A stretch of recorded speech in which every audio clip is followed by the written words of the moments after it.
আসসালামু আলাইকুম রহমতুল্লাহি বারাকাতুহু। বন্ধুরা, আজকে একটা মশলা, সেটা হচ্ছে এক রাতে মানে এক রাকাতের মধ্যে বা আমার এক রাতে ধরুন পুরা কোরআন খতম করা যায় আছে কি? তো শরিয়াতের দিক থেকে যায় আছে কি? এবং এই ব্যাপারে নবী করিম সাল্লাল্লাহু আলাইহি সাল্লামের কি আমল ছিল? হ্যাঁ, সহিহ হাদিস থেকে আমি আপনাদের সামনে তা তুলে ধরবো। ঠিক আছে বন্ধুরা? নবী করিম সাল্লাল্লাহু আলাইহি সাল্লাম, আমরা সহিহ হাদিস থেকে দেখতে পাই যে রাসূলুল্লাহ জীবনে কোনোদিন একবারও এক রাতে কোরআন খতম করেননি।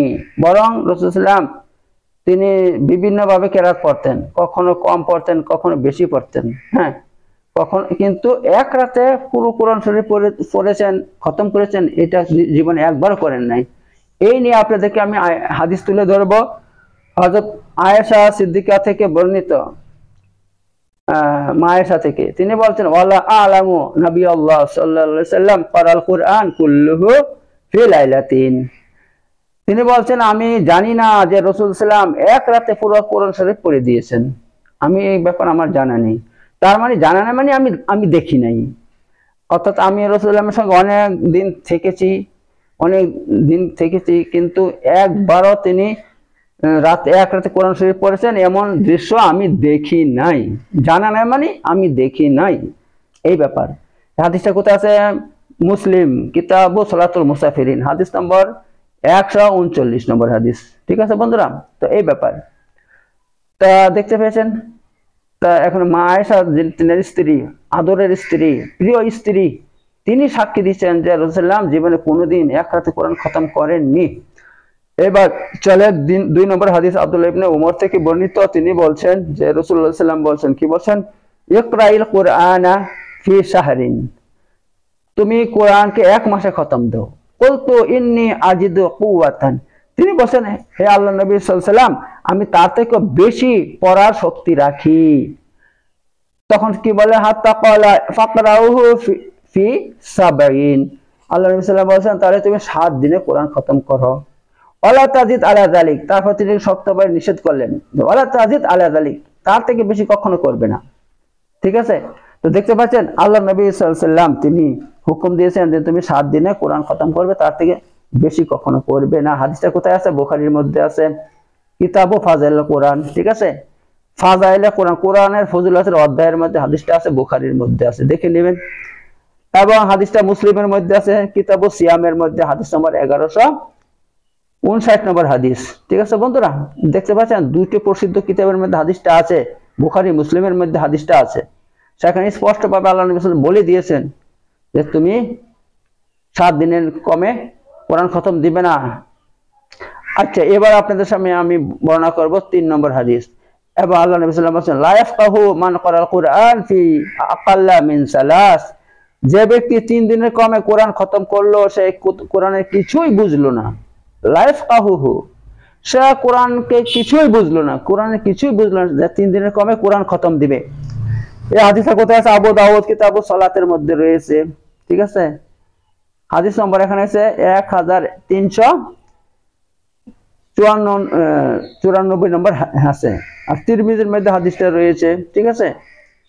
তিরমিজির মধ্যে আছে, সেখানে আপনার খণ্ড দিয়ে দিয়েছে, আপনার 63 নম্বর পৃষ্ঠার মধ্যে আছে।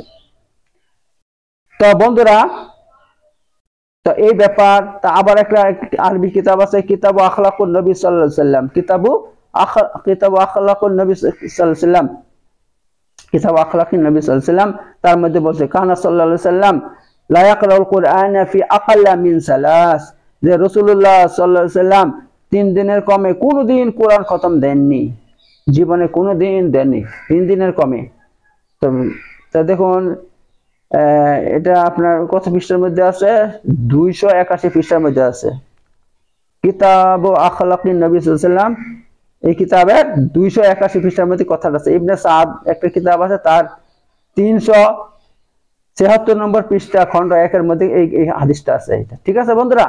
তো আপনারা দেখতে পাচ্ছেন, তো আপনাদের সামনে আমি রাসূলুল্লাহর আমল তুলে ধরেছি এবং হুকুমও তুলে ধরেছি যে 3 দিনের কমে কোনোদিন কোরআন খতম করা যাবে না।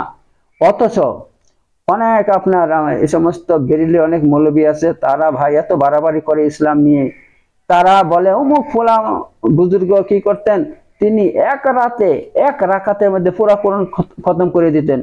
আর এমন ভাবে কথাগুলো বলতেন, এমন যেটা মানে এটাকে নিয়ে গর্ব করে ওরা, মানে আল্লাহ নবী সাল্লামের আমলের বিরোধিতা করা, কথার বিরোধিতা করাকে তারা বুজুর্গি মনে করে, বুজুর্গি মনে করে। তাতে আফসোস করা দরকার, যেগুলো বেদাত, রসুলের উল্টো কাজকে বেদাত বলা হয়। নবী সাল্লাম যা করতেন সেটাকে করতে হবে আমাদেরকে, আর তিনি যাতে হুকুম দিতেন সেটা বেদাত, সেটা করা যাবে না, সেটা করলে বেদাত হয়ে যাবে। এত 3 দিনের কমে যারা কোরআন খতম করে, 1 দিনে বা 2 দিনে যারা কোরআন খতম যারা করবে, তারা বেদাতে লিপ্ত হইল। আর বেদাতকে আল্লাহ কখনো কবুল করবে না। বেদাতীদের ফরজ আল্লাহ কবুল করবেন না, নফলও কবুল করবেন না কিয়ামতের দিন, ঠিক আছে। এবং তাদেরকে রাসূল সাল্লাল্লাহু বলবেন, সোহকান সোহকান, দূর হও, তোমরা দুনিয়াতে আমার উল্টো করেছো, আমি যা বলেছি তার উল্টো করেছো তোমরা। আল্লাহ নবী সাল্লাল্লাহু সেখান তাদেরকে তাড়িয়ে দিবেন, কিয়ামতের মাঠ থেকে তাড়িয়ে দিবেন তাদেরকে। তাহলে বুঝুন, আর সেখানে কেউ সাহায্য করবে না বেদাতীদেরকে, এই বেদাতীদেরকে কেউ সাহায্য করবে না, সেখানে জাহান্নামের আগুনে তাদেরকে যেতে হবে এই আল্লাহ নবী সাল্লাল্লাহু আলাইহি ওয়াসাল্লামের হুকুমের খেলাফ করার জন্য।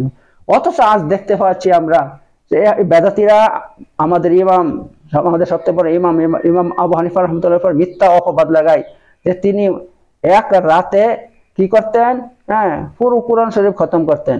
এক রাতে, শুধু এক রাকাত তো নয়, এক রাকাতের মধ্যে পুরো কোরআন শরীফ খতম করে দিতেন। এত বড় একটা মিথ্যা অপবাদ লাগাচ্ছে। আবার কেউ লিখছে রাসূলুল্লাহ সাল্লাল্লাহু আলাইহি ওয়াসাল্লাম ইমাম আবু হানিফা এশার ওযু দিয়ে ফজর পড়তেন, অর্থাৎ তিনি রাতে ঘুমাইতেন না, সারা রাত ইবাদত করছেন। তাও 1 দিন নয়, 2 দিন নয়, 40 বছর পর্যন্ত এমন আমল করছেন। কত বড় মিথ্যা কথা বলছে, কত বড় মিথ্যা কথা বলছে। অথচ আল্লাহ কোরআনের মধ্যে হুকুম দিয়েছে সূরা মুজাম্মিলের মধ্যে, হে নবী সাল্লাল্লাহু আলাইহি ওয়াসাল্লাম, তুমি কি করো, রাতে 3য় অংশে বা তার তো কম অংশে কি করো, তুমি উঠে কোরআন পড়ো, অর্থাৎ নামাজ পড়ো। অর্থাৎ আল্লাহ হুকুম দিচ্ছে যে তোমরা কি করো, ঘুমিয়ে পড়ো। তোমরা রাতের 3য় অংশে, রাত যখন 3য় অংশ পার হবে তখন উঠে, মানে তাহাজ্জুদের সময় উঠে তোমরা কি করো, নামাজ পড়ো। আল্লাহ বলছে তোমরা ঘুমাও, আরাম করে ঘুমাও, এবং রাতের 3য় অংশে উঠে নামাজ পড়ো।